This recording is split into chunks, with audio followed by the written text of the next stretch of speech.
Et on poursuit avec l'étage Picsou et Donald. Alors là, c'est du Karl Barks, c'est du Don Rosa. Donc tout le monde connaît, ça n'a pas besoin de présenter. Pour moi, Don Rosa, c'est le meilleur. Qu'est-ce que t'en penses, toi? C'est lequel tu préfères? Ah bah Karl Barks quand même, parce que lui, s'il n'y avait pas eu Karl Barks avant, il n'y aurait pas eu Don Rosa, parce que lui, c'est un fan inconditionnel qui a pompé toutes ses histoires à Karl Barks pour faire les siennes. D'accord, oui. Mais il faut reconnaître quand même qu'au niveau du trait de crayon, Don Rosa... Ah, il est là, il est dans le détail et tout. Alors si je peux reprocher quelque chose à cette édition, c'est que c'est tout petit. Et comme on connaît Don Rosa, Don Rosa, c'est le spécialiste du détail. Oui. Et là, on a une édition qui est toute petite, les textes sont tout petits. Et quand imagine ceux qui l'ont lu en poche, en format poche. Ah ouais. Ça ressort maintenant dans les Mickey Parade, c'est vrai, en poche. Et en format comme ça.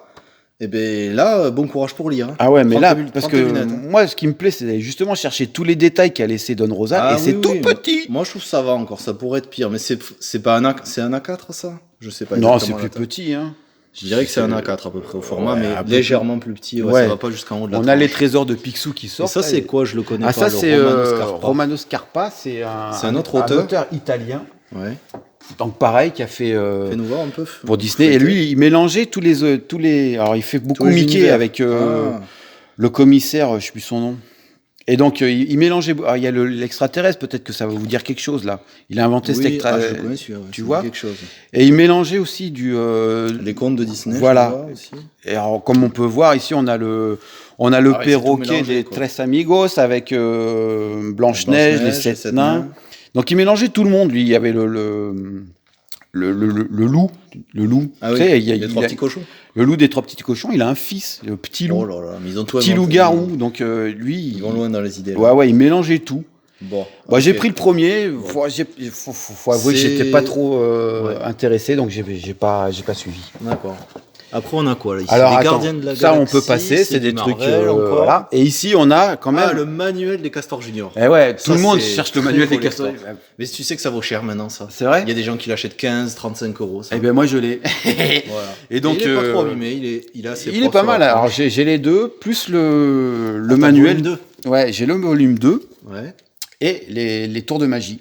Ah, ça, je connais pas, le Magirama. Le Magirama des Castors Junior. Donc, quand on a lu ça, quand on était gamin, le manuel des Castors Junior, qui a toutes les réponses à tout, vous les avez dans votre bibliothèque maintenant. Eh oui, mais bon, il y a peu de gens qui les ont gardés et ça a souvent fini revendu ou donné ou jeté malheureusement. Ici, une superbe maquette que j'ai fait moi-même avec mes petits doigts. Beau travail. Et là, bon, ça, on a ici, je te le montre vite fait. Ouais, vite fait. Qu'est-ce que c'est? C'est sorti en librairie, en kiosque.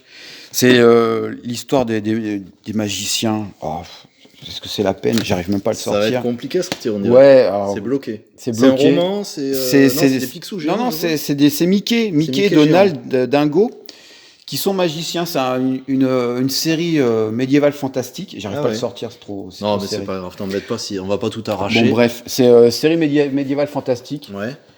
Où Mickey, Donald, Dingo sont des magiciens et se tapent contre le fantôme noir qui est le grand méchant.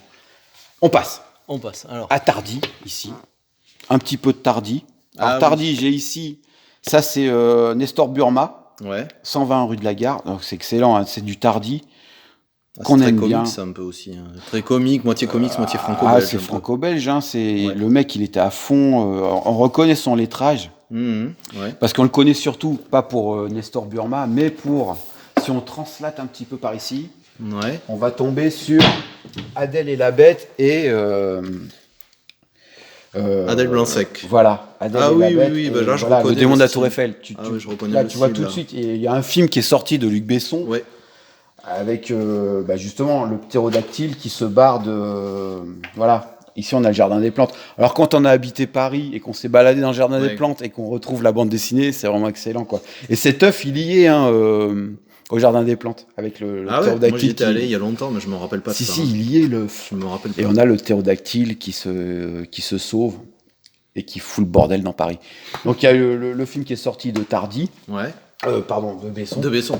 Sur Tardy, voilà. Donc, comme je voulais avoir du Tardy, j'ai mon Tardy, je suis content.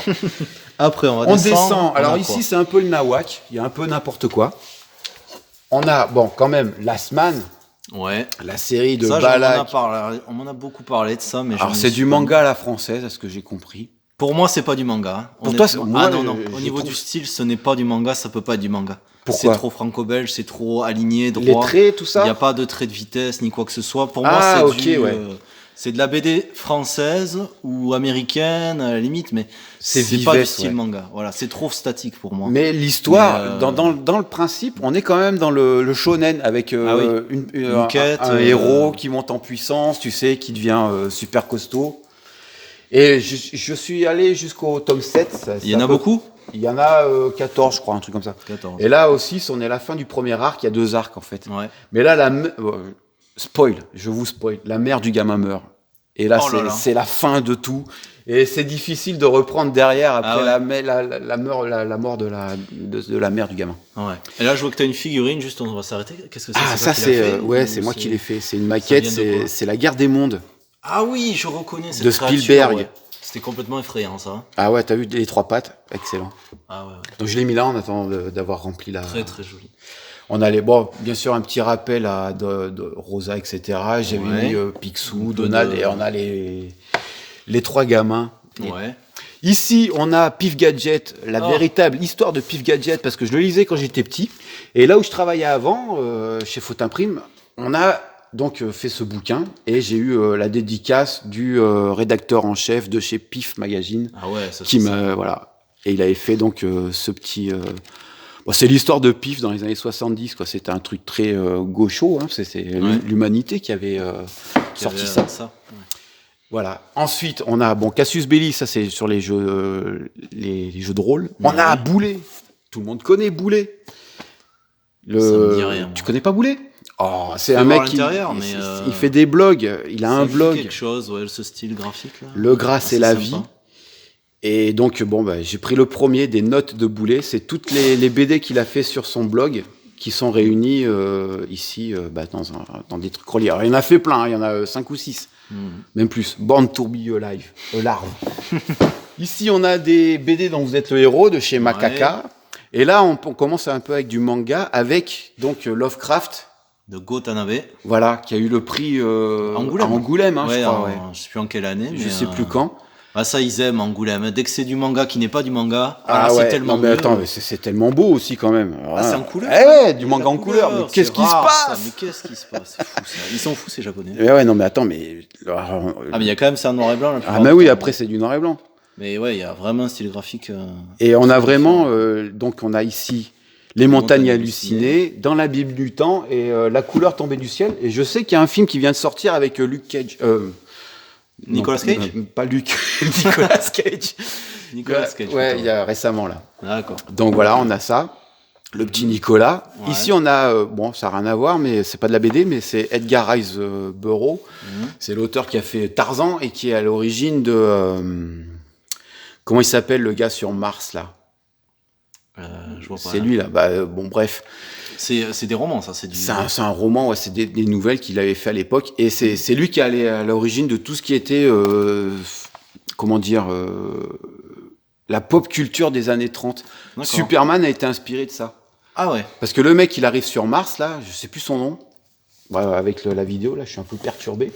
Il arrive sur Mars, il devient un super-homme parce qu'il peut faire des sauts gigantesques, il a une super force parce que la densité de Mars n'est pas la même que sur la Terre. Et eux, les mecs qui ont refait Superman derrière, ils ont refait ils ont refait ce principe-là pour le modifier. Pour le mec qui arrive sur Terre et qui devient un super-homme parce qu'il vient d'une autre planète. Etc. Donc après, on a un petit BD, un manga de cul, tu connais ça ? Ah oui, c'est vieux ça. Oulala, c'est vieux, hein. L'écho des savanes, réservé aux adultes. L'écho des savanes. Countdown. Ça n'existe plus, ça, non ? Si, ça existe, attends. Toujours. Ouais, c'est toujours là. C'est vieux ça. Des conneries. On a du Snoopy ici, des vieilles éditions, livres de poche chez Lucien. Ah, Lucien, ouais. Tu connais, Margerin ? Ouais, je lisais ça quand j'étais petit. Ouais. C'était sympa, ça. Donc ça, c'était... on passe en dessous. On va passer en dessous. Je vois que tu as du Akira. Donc la première, donc là, ça t'intéresse. je pense que c'est la première édition. Ouais, c'est la première édition. J'ai pas tout. Ils ont un petit peu décoloré. Il y en a 13, normalement. Ah non, 14 même. Ouais, j'ai pas tout. Hein.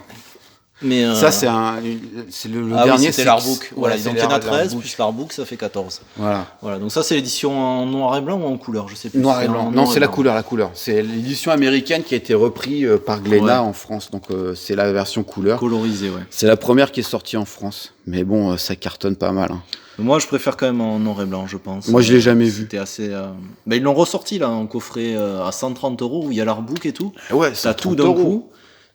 Si tu y réfléchis, il y a 13 volumes, ça fait 10 € le volume. Bon, c'est pas si énorme, c'est du grand format, mais faut être fan. Moi, je trouve que c'est un peu trop surcoté, Akira, mais bon. Moi, j'aime bien. C'est la claque que j'ai eue. Mais après, graphiquement, il y a du haut niveau là. L'encyclopédie Marvel, je vois. L'encyclopédie d'ici à côté. Celle-là, je l'avais vue, je l'avais déjà feuilleté. Le journal Mickey. Ça, c'est l'histoire du journal de Mickey. Ouais. Bon, il y a de tout dedans. Peut-être pas la peine de s'apesantir. La jeunesse de Mickey. Alors ça. Ah, ça, c'est maintenant, ils font des trucs chez Disney, ils demandent à des auteurs contemporains français de créer la genèse, quoi, on va dire, de faire des histoires de Mickey. Il y a Trondheim qui s'y est mis. Là, il y a Thébault. C'est spécial, on dirait du Titeuf. Ouais, c'est l'équipe de Cho, là. Tu sais, Cho, le magazine Cho, donc c'est la famille à Zep. Ouais, et ça donc se voit. Là, il y a Thébault, il nous a fait une histoire de Mais t'aimes bien ce style-là? Moi, je t'avoue que j'ai un peu du mal. C'est pas mal, c'est joli, c'est décalé. Ouais. Au niveau Prisonnier dans le bayou. Ok, ouais. Bon, bref, c'est pas mal. Encore du Castor Junior? Ouais, les Castors Junior. Qu'est-ce que c'est? C'est un petit mélange d'histoire des Castors Junior. Voilà, oui, c'est ils auraient fait Don Rosa dans ce format-là, j'aurais été content. Ouais, c'est un peu plus grand. Voilà, c'est le format idéal. Donc c'est plein d'histoires de Castor Junior. Il y en a plein. D'accord. Ouais, après, il y a les plus belles histoires. Bon, ça, on peut passer. Là, il y a la collection Lucky Luke. Ouais. Donc, l'homme qui tua Lucky Luke. Ça, c'est un petit pareil. C'est des one-shots qui sont faits par d'autres personnes que les personnes. Ça, je le connaissais. Ouais, je l'avais vu en librairie. Il est pas mal. Voilà, là on a un petit peu de Stranger Things parce que bien sûr on se fait avoir par la hype du moment et on a de l'autre côté le comics. C'est un comics, c'est considéré comme comics. Ouais, c'est un comics qui a été relié en France et on a l'histoire du gamin quand il est dans les pommes, on voit ce qui se passe pour lui pendant qu'il est dans les pommes pendant la série. Ok, moi j'ai pas vu la série donc je pourrais pas te dire, mais je te fais confiance. Ah, mais faut la voir. Et là, on a bien sûr notre Gottlieb National, rubrique à braque, le tome 4, qui se balade. C'est super. Bon, j'imagine que c'est compliqué à trouver si t'as que le 4. Ouais, ici, ils ont fait des intégrales et tout, mais bon, faut casquer maintenant. D'accord. Après. Bon, ici, on a Isler. Bon, ça, c'est des trucs à moi que je collectionnais. Isler, ici, avec Sambre, bon, c'est bien. Ouais. Luna, c'est une histoire qui se passe... C'est à ma femme, ça. Ah oui, je connais ça, j'avais lu un petit peu ça. Ouais, c'est début 2000 ça à peu près, non? Ah oui, par là. Oui, ça je connais, j'avais quelqu'un qui me l'avait prêté un peu ça. C'est pas mal. Hein. C'est sympathique. Donc on a toute la série jusqu'au 5. Ici, bon, c'est des trucs, c'est des adaptations de romans en bande dessinée. Ouais. Et voilà, on a fini déjà. On a fini une première étagère, mais on y a passé du temps quand même. Il y a beaucoup de choses à dire. Donc, quand tu commences à me dire on en parle. Hein. On en parle, oui. Bon, ça je connais parce que je l'ai eu. C'est l'édition de poche chez le marchand de journaux de Dragon Ball. Et t'as dès le premier. Alors ça c'est étonnant quand même. J'ai tout pris à chaque fois chez le marchand de journaux. Voilà. Mais tu t'es arrêté. Ouais, parce qu'après j'ai trouvé que ça devenait n'importe quoi avec Namek. J'ai été sur Namek. Mais j'ai pas suivi. T'es pas allé plus loin. Boubou, tout ça là. Ah, c'est dommage quand même. La période Cell, c'est quand même énorme, moi, je trouve. On a un autre manga de Toriyama, c'est Kachika. Beaucoup moins connu. Il est toujours au format carton. Ça, c'est l'ancien format Glénat qui improvisait des formats à l'époque avant de faire les jaquettes amovibles. Ouais. On a aussi ça. Les petites histoires courtes de. Ça, c'est très très bon. C'est des histoires comiques en général, un petit peu de science-fiction. C'est avant Dr. Slump. Hein, voilà, ouais. C'est ses premières histoires qui ne marchaient pas du tout en plus. Hein. Non, son éditeur et lui, en fait, c'était des débutants. Ils y connaissaient rien au manga. Et c'est pour ça que leurs premières histoires, ça n'a pas marché du tout. Le premier Dr. Slump, la première édition, c'est très bon pourtant, tu devrais. Alors là, ça, c'est Nako, c'est du manga français. Voilà. Alors tu sais comment s'appelle mon fils? Oui, je le sais, oui. Donc j'ai trouvé le manga. La seule personne qui a le même nom que mon fils au monde, c'est cette BD, Nako. Ouais. Donc le gamin du bouquin s'appelle Nako, donc on l'a pris pour mon fils. Il a aimé, donc on a suivi. Ah, donc ça a te plu quand même. Ce que je sais, c'est que l'auteur, c'est qui Tiers-Monde. C'est pas un youtubeur. C'est un rappeur. C'est un rappeur. Donc il s'est associé avec Max là pour faire ce manga. Donc là on est au tome 2, on attend la suite. Et franchement c'est pas mal. Ah, je pensais qu'il y avait plus, qu'il y avait un tome 3. Non, on est qu'au 2. Après, on a Ultraman. Alors ça, c'est pas très répandu, ça. C'est chez Kurokawa. Ouais, Kurokawa. Donc, Kurokawa, c'est un mec... Ouais, désolé, je dis... Kurokawa. Je le dis à la japonaise. Bon, désolé, je respecte. Donc, Kurokawa, et c'est le mec, il passe chez Gamecult, le mec qui tient cette boîte. Tu vois qui c'est ? Monsieur Julien Chiez ? Non. Non, bah non, pas lui. Non, je confonds. Lui, c'est les chiottes de l'internet. Lui. Non, c'est un autre. Et donc il a cette boîte d'édition. Il a parlé sur Gamecube, donc je suis parti sur Ultraman. Donc c'est après, c'est la suite d'Ultraman. Ça a l'air plutôt bien dessiné. Ouais. C'est pas mal. Hein, ouais. Donc j'ai pris les 2 premiers, j'ai pas suivi, mais bon, c'est pas mal. Donc on a un One Punch Man qui se balade tout seul. Étant en recherche de lecture, j'ai pris le One Punch Man pour voir. Bon, ça y a pas plu. Ça, c'est très très bon aussi. Et là, on a Michael le chat. Michael, ça aussi, c'est vieux aussi. Ça. Pour les gens qui ont des chats, achetez Michael le chat. Je sais pas si c'est toujours disponible. Hein. Ça va pas être facile à trouver. Ça parle de pipi caca, c'est génial. Ah oui, c'est du haut niveau d'intelligence. Ah ouais, non mais là, c'est du bon manga. D'accord. Ouais. Bon, ensuite, on revient vers de la BD franco-belge. Ouais, alors on a ici Le Droit. Ah oui. J'adore Le Droit. J'ai commencé avec Soko ici. Ouais. C'est un polar à base de chamanisme. Donc je suis parti là-dessus et puis après. Il y a un très haut niveau de détail là encore. Hein. Ah ouais, non mais là si on peut regarder. Hein, oui, vas-y. Je pose mon verre d'alcool. Ah, les alcooliques anonymes en parlaient.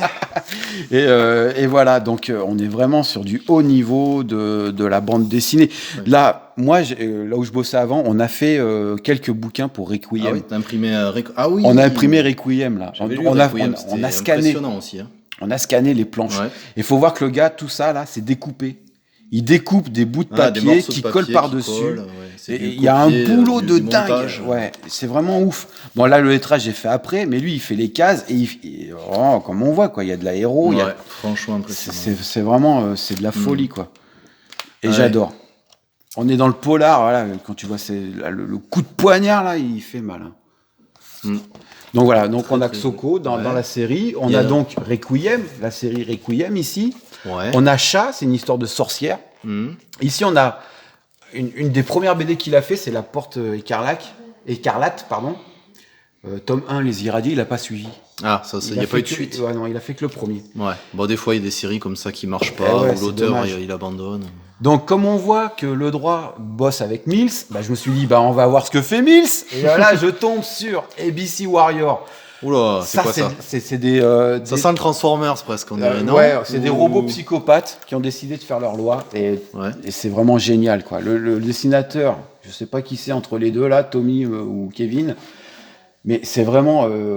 c'est génial, quoi. Impressionnant. On est dans le haut du top de la BD indépendante américaine, quoi. On est chez Corben, chez tout ça. Et là, Pat Mills, il a vraiment des idées de dingue. Donc, on a les 2 tomes de...